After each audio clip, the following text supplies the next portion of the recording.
Hello and welcome to edumate.tv. I'm CHETAN SHARMA. We learn to live and live to learn in what has turned out to be an unprecedented situation, with history being written across the geography of Mother Earth. And a minor virus has created a major catastrophe, making each and every one of us rewind, rethink, reset, reformat before we rebuild a new future, a new normal. In the world of education, particularly higher education, where challenges are many, if there's one trait that's required to overcome the challenges, find solutions, and not just that, even create opportunities, it's got to be the trait of wisdom. Wisdom emanating from past experience and knowledge, and wisdom to be able to expect, embrace, and evolve with the new future. And that's why we have our very wise Chancellor. Well, today we have a very special guest coming to us from Chhindwara in Madhya Pradesh, from the G.H. Raisoni University. We have a pleasure in introducing Dr. MEENA Rajesh. Thank you, ma'am, for joining us. Such a pleasure to have you on the show. It's been a challenging situation. Tell us about your situation. What are the challenges you faced in the COVID environment, and what did you do to overcome? Being in Chhindwara district, and our presence is almost in the rural areas. Our students, 60% of the students are from rural areas. And all of a sudden we had to shut down the university because of the pandemic.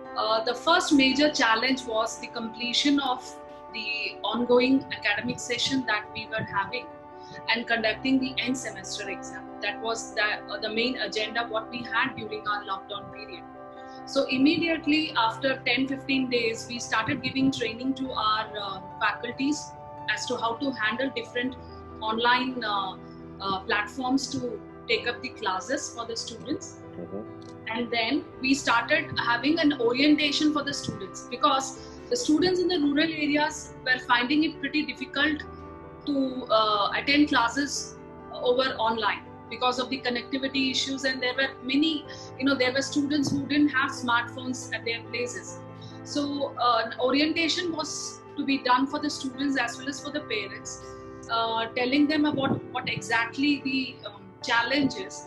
And we started conducting classes from the second week of April, and we completed the portions and even took our end semester exam through online mode. So that was a huge mammoth task, especially when you have students from the rural areas. And we have done that, and the results are out. And now, for the first time ever, we did an orientation for their new academic year and started off with the upcoming academic session 2021 through online mode. Wonderful. Congratulations for that. That must have been done at breakneck speed, given the short time in hand, and as you mentioned very correctly, and very seriously, the digital divide that's building up in this country because of a lack of proper infrastructure. But you would have obviously overcome this in a very creative manner, because you couldn't, roll out lease lines to get them connected. So how did you do that? Was there grouping, at certain levels? How did you do that in terms of a creative implementation? We'd like others to learn from what you did. Always when there is a change, there comes a resistance from all groups. So the first resistance was amongst the faculties who were delivering lectures through conventional mode for so many years. Though we use LCDs and all those ICT imparted classes, but still there was an apprehension from the faculties like how effective it would be to conduct classes through online mode. So we had to give them a proper training. We had to imbibe confidence in them that it is as good as conducting a conventional class when you are in a classroom, and also teaching them the tricks and techniques as to grab the attention of the student over a span of 60 minutes who was sitting across at their various places at their homes. So that was the first task we did. And the second important was, how do we convince the students? So we have this mentoring system in place in our university, where every faculty acts as a mentor to their students, say a group of 10 to 15 students. So we asked each mentor to have a personal conversation with the students, make them understand that it could be a loss for both students as well as for the parents, that if we don't get into this new mode of education, there will be a loss of academic year if they don't appear for the exam. So that mentoring played a major role in convincing the students, and they were taken into confidence, and then we could make it in a smooth process. It's quite commendable, and I congratulate you for that, and I hope other people take a cue from that, because as you know, there's been such a high resistance to online education. Even though one recognizes that that is perhaps the only way forward, not solely online education, it's got to be hybrid, we also understand that, but you cannot do away with online. So we just hope that others also understand the need for creativity.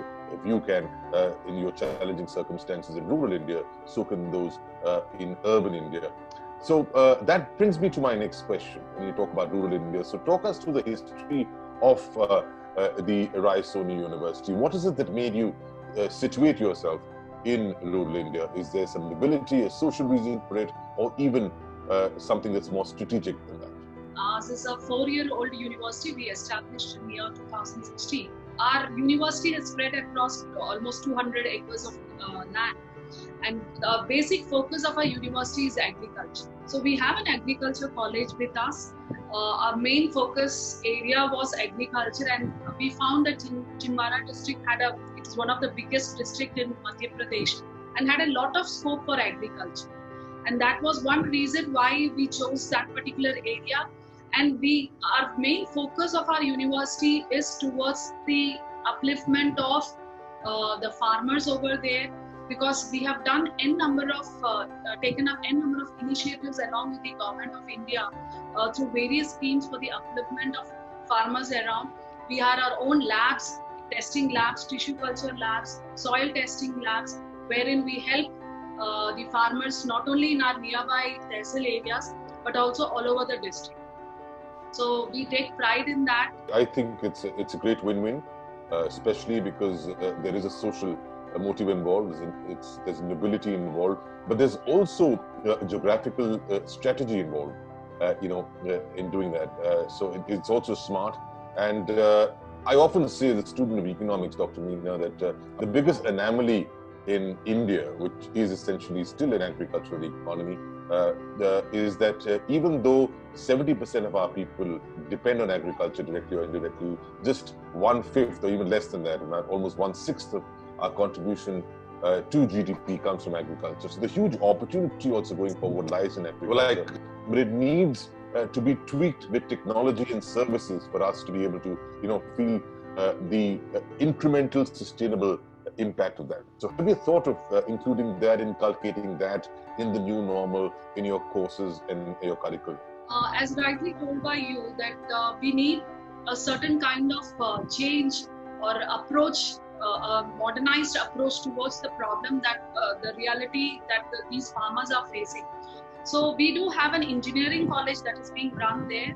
So the engineering students have taken up this drone technology as a project, as a final project, and they came up with various applications through drones, like sowing seeds, counting the plants, taking care of the if the acres, if the land is spread across many acres, overviewing the growth of the plants over there. So somewhere we are binding with both the science as well as the real-time problems of the farmers. And I have this pride to say that Department of Atomic Energy, Government of India, under the Akriti program, we have a sanctioned silage program, that is wherein we provide various research facilities for the farmers, right from biogas, how to make biopesticides, and also soil testing kits.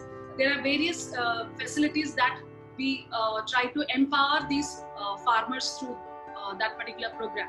So definitely there is a blend of technology, science, and the real-time problems that we are trying to solve through our students and faculty members in our university. Are you funded, by the in any manner, or this is purely private, everything comes from fee? What's the structure of finance? This is purely a private thing. Initially, we got this program from the government of India, but the rest of the other expenses, recurring expenses, is to be taken care by us. But that having been said, when it comes to education, which is almost a political subject in this country, you cannot de-align yourself from the government, particularly because they make the policies. So I want to have your take on the policies, because there's been a lot of angst on the policy making, because although we are sensitive to the fact as journalists that the unprecedented is also with the government, not just in our citizens, of the situation. But that having been said, there seems to be a sense of conflict between the stakeholders, whether it's the central government, the state government, the Supreme Court, the parent bodies, the teachers' bodies, the educationist bodies. So at the heart of it all, it's not been a very uniform and a very collaborative way forward. Although institutions like yourself have been doing a great job to adapt, I'm sure for you to have, you'd require the multiplier effect in terms of forward-looking policy. Your point of view. To run an educational institution at this point of time is very difficult in terms to abide with each and every rules that have been set up by both central and state government, as well as by the statutory bodies. But here comes the role of the experience that you have in this sector. Our group, Raisoni group of institution, has been a pioneer in this education sector for the last 25 years in central India. And we have been guided very well by our own academic council and board of studies members, wherein everything is at place. So there comes the experience which actually gives you a solution for the problems we face. And the policies tend to change every now and then. You have to be really quick enough and also flexible and adaptable enough to the environment which is going on.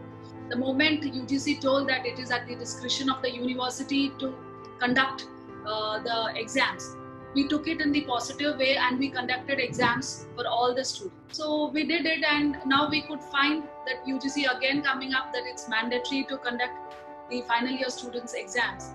So this is how you have to see the brighter side of the things, policies that they have been putting it across, and just hold on the thread and move on. Your sense of positivity, Dr. Meena, as well as practicality, as well as proactivity, is truly commendable and inspiring, and I congratulate you for that as well. But in the environment, there are certain things that seem to be limiting. At least that's the voices I've heard, particularly on the front of the government putting a restriction to only 100 so-called official licenses that will be given for complete online education. And a lot of people feel deprived from that fund. Are you also one of them? That our management has taken care. We are having our own learning management system in place, and we have been having it since last so many years. So it didn't bother us much from our side. What actually is bothering is from the students' end, where the students at the remotest area say that they have this bandwidth problem and other things. The infrastructure-wise, we are very much capable of handling the situation, such a situation, both in present as well as in future. So we are not deprived of that IT infrastructure part. Have you looked at gaining knowledge from the West in terms of agriculture? Because their systems, their knowledge, their expertise, their technology is certainly something that we can learn from to catalyze our output and make ourselves more efficient and more effective in agriculture. So have you been taking some inputs from there as well? Definitely. Before we started off in the month of April, we were doing all kind of homeworks, reviewing all top-notch universities across in Asia as well as in North America, and checking out what exactly they do, what kind of platforms they use, and what are the different techniques of assessment and evaluation. See, the important part is the teaching is on one side, but the assessment and evaluation of a student stands on the other side. Because till date in India, we have only the conventional method of assessing a student, like a 100-mark theory paper where a student writes for 3 hours and get the assessment done. But that's not going to happen when it comes to online education, because you need to have the credentials tested, that it should be a proctor-based exam. So there were various things that we did homework.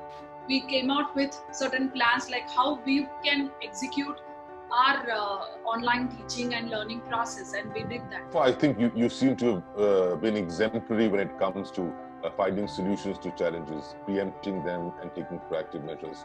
But COVID also, as you would have realized, as most of us have, throws open some very subtle and nuanced opportunities as well, provided you're futuristic enough to gauge them and then leverage them and take advantage of them. So have you been able to pick up some things like that, some things in trends which you think you can leverage at Raisoni University? In fact, COVID has opened up so many opportunities for our university. Like now, we conduct so many webinars. For example, in a day, at least every college, we have around 6 colleges in our university. And every college conducts one or other webinar on their subject area, inviting people from IITs, NITs, or any good institutions across India and across border also. So that has been a very good opportunity. I thought the effectiveness of these webinars wouldn't be there, but now I have realized that this is something that we were missing. We were not doing or exploring it for the last few years, which could have been easily done. So I would believe that every institution in some or other challenges will find an opportunity for themselves and try to build their brand and grow. Almost suddenly we seem to find a world that's more connected, more collaborative and more creative. That's exactly what we should have been looking for in the first place. So perhaps in some ways COVID has been a blessing in disguise, but perhaps the only blessing from that limited front. But that having been said, just the way you've tackled situations, Dr. Meena, the poise and the grace and just the clarity of thought is deeply impressive. And it encourages me to know a little bit more about you. So talk us through the life of Dr. Meena. What's been a success story? Inspire us now. It's a very humble story. I joined Raisoni group of institution in 2006. Basically, they are one of the biggest educational group in central India, based out of Nagpur. And I have been working under this particular group of institution. I joined as an assistant professor in a management department.